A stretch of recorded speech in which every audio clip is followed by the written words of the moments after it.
আলবিয়ার ক্যামুর দি স্ট্রেঞ্জের উপন্যাসটা পড়লে না কেমন একটা ধাঁধার মধ্যে পড়ে যেতে হয়। এর যে প্রধান চরিত্র মিউরসোল্ট, সে এতটাই অদ্ভুত, তাকে বোঝাটা সত্যি খুব কঠিন। তো চলুন আজ আমরা একসঙ্গে এই রহস্যটা ভেদ করার চেষ্টা করি। ভাবা যায় ২০ শতকের অন্যতম বিখ্যাত একটা উপন্যাস শুরু হচ্ছে এই লাইনটা দিয়ে। একেবারে শুরুতেই আমাদের মনে একটা ধাক্কা লাগে, একটা প্রশ্ন চলে আসে যে আচ্ছা, এই লোকটা কে, যে নিজের মায়ের মৃত্যু নিয়েও এতটা এতটা উদাসীন। মিউরসল্টের কাজকর্মগুলো দেখুন। সমাজের কোনো রীতিনীতির ধার ধারে না লোকটা। মায়ের কফিনের পাশে বসে কফি খাচ্ছে, সিগারেট খাচ্ছে, তার ঠিক পরদিনই আবার ডেটে চলে গেল। তার প্রত্যেকটা কাজই সমাজের চোখে কেমন যেন অদ্ভুত, হৃদয়হীন। মনে হবে লোকটা যেন কোনো নিয়মই মানে না, কোনো আবেগই দেখায় না, যা আমরা সাধারণত আশা করে থাকি। তো প্রশ্নটা এখানেই ওঠে, মিউরসল্ট কি তাহলে একজন ভিলেন, একটা দানব, নাকি এর পেছনে অন্য কোনো গভীর কারণ লুকিয়ে আছে, কোনো দর্শন যেটা আমাদের বুঝতে হবে? আচ্ছা, চলুন এই রহস্যটা সমাধান করার দিকে এগোনো যাক। মিউরসল্টের চরিত্রটা ঠিকঠাক বুঝতে গেলে আমাদের একটা দার্শনিক ধারণার সঙ্গে পরিচিত হতে হবে, আর সেটা হলো দি অ্যাবসার্ড। দেখুন, কামিওর মতে অ্যাবসার্ড মানে কিন্তু এই না যে জীবনটা অর্থহীন, না। অ্যাবসার্ড হলো আসলে একটা সংঘাত, একটা কনফ্লিক্ট। ভাবুন, একদিকে আছি আমরা মানুষেরা, আমরা সব কিছুর মধ্যে একটা মানে খুঁজি, একটা কারণ খুঁজি, একটা উদ্দেশ্য খুঁজি, তাই না? আর অন্যদিকে আছে এই বিশাল মহাবিশ্ব, যে আমাদের এই অর্থ খোঁজার আকুতিতে কোনো সাড়াই দেয় না, একদম চুপ, নীরব। এই যে সংঘাতের কথা বললাম, এটাই এখানে দেখানো হয়েছে। একদিকে দেখুন, আমাদের কি চাই? আমাদের চাই অর্থ, যুক্তি, একটা শৃঙ্খলা। আর অন্যদিকে মহাবিশ্ব আমাদের কি দিচ্ছে? কিচ্ছু না, একদম উদাসীন, নীরব। এই যে দুটো বিপরীত শক্তির মধ্যে একটা টানা পড়েন, ঠিক এখান থেকেই অ্যাবসার্ডের জন্ম। তাহলে ব্যাপারটা কি দাঁড়ালো? মিউরসল্ট আসলে কোনো ভিলেন নয়, কোনো দানব নয়, বরং কামুর চোখে সে একজন অ্যাবসার্ড হিরো। সে এমন একজন মানুষ যে সমাজ আমাদের ওপর যেসব মিথ্যা আবেগ, নিয়মকানুন চাপিয়ে দেয়, সেই নাটকটা করতে রাজি নয়। ও যা অনুভব করে ঠিক সেটাই প্রকাশ করে, সেটা শুনতে বা দেখতে যতই অস্বস্তিকর লাগুক না কেন। আচ্ছা, এবার চলুন উপন্যাসের দ্বিতীয় ভাগে যাই, যেখানে মিউরসল্টের বিচার হচ্ছে। আর এখানেই আমরা দেখব কিভাবে তার এই অ্যাবসার্ড বিশ্বদৃষ্টিটা সমাজের রীতিনীতির সাথে একেবারে মুখোমুখি সংঘাতে জড়িয়ে পড়ছে। এই বিচারটা বোঝার জন্য কামিওর নিজের কথাই সবচেয়ে জরুরি। উনি নিজেই বইয়ের ভূমিকায় বলেছেন, আমাদের সমাজে যে লোকটা মায়ের মৃত্যুতে কাঁদে না, তার মৃত্যুদণ্ড হয়ে যাওয়ার ঝুঁকি থাকে।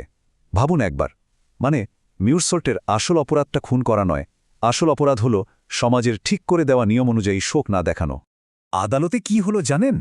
তার বিরুদ্ধে সবচেয়ে বড় প্রমাণ হিসেবে দাঁড় করানো হলো মায়ের মৃত্যু পর তার ওই উদাসীনতাকে। প্রসিকিউটর বারবার এটাই প্রমাণ করতে চাইলেন যে লোক নিজের মায়ের জন্য কাঁদে না, সে একটা আস্ত দানব, একটা ভয়ঙ্কর অপরাধী। আজব ব্যাপার হলো, তার সততাটাই তার বিরুদ্ধে সবচেয়ে বড় অভিযোগ হয়ে গেল। আর এই যে বিচারটা, এটা নিজেই তো একটা অ্যাবসার্ড নাটক। এখানে আইন কানুন সব গৌণ হয়ে গেছে, বড় হয়ে উঠেছে সামাজিক রীতিনীতি। ওর বিচারটা কিন্তু খুনের জন্য হচ্ছে না, হচ্ছে ওর চরিত্রের জন্য। মিউরসল্টকে তো নিজের কেসে ঠিকমতো কথা বলার সুযোগই দেওয়া হয় না। ওর উকিল আর প্রসিকিউটর মিলেই যেন ওর ভাগ্য ঠিক করে দিচ্ছে। পুরো ব্যাপারটাই একটা অর্থহীন খেলা হয়ে দাঁড়িয়েছে। আর ঠিক এই বিচারের সময়েই একটা মুহূর্তে মিউরসল্টের একটা উপলব্ধি হয়। ও বুঝতে পারে এই যে মানুষগুলো ওকে ঘৃণা করছে, এটা কিন্তু ওর অপরাধের জন্য নয়, বরং ও নিজে যেমন, ওর অস্তিত্বটাকেই ওরা ঘৃণা করছে। আর এই সত্যিটা ওকে ভেতর থেকে নাড়িয়ে দেয়। তো মিউরসল্টের গল্প তো শুনলাম, চলুন এবার একটু জুম আউট করে বড় ছবিটা দেখি। আলবের কামিও নিজে কে ছিলেন, আর কেনই বা তার দর্শনকে প্রায় এক্সিস্টেন্সিয়ালিজম বা অস্তিত্ববাদের সাথে গুলিয়ে ফেলা হয়? ক্যামিওর জীবনটা কিন্তু বেশ ঘটনাবহুল ছিল। ফরাসি আলজেরিয়ার এক সাধারণ পরিবারের জন্ম, দারিদ্র্যের সাথে লড়াই, তারপর দ্বিতীয় বিশ্বযুদ্ধে ফরাসি প্রতিরোধ আন্দোলনে যোগ দেওয়া, এই সব অভিজ্ঞতা, বিশেষ করে যুদ্ধ, ওকে একটা জিনিস খুব পরিষ্কার করে শিখিয়েছিল। সেটা হলো এই পৃথিবীটা আসলে কোনো যুক্তির ধার ধারে না, এখানে ন্যায় বিচার সবসময় পাওয়া যায় না। আর এই উপলব্ধিটাই কিন্তু তার দর্শনের মূল ভিত্তি তৈরি করে দিয়েছিল। আর এখানে একটা খুব জরুরি কথা বলে রাখা ভালো।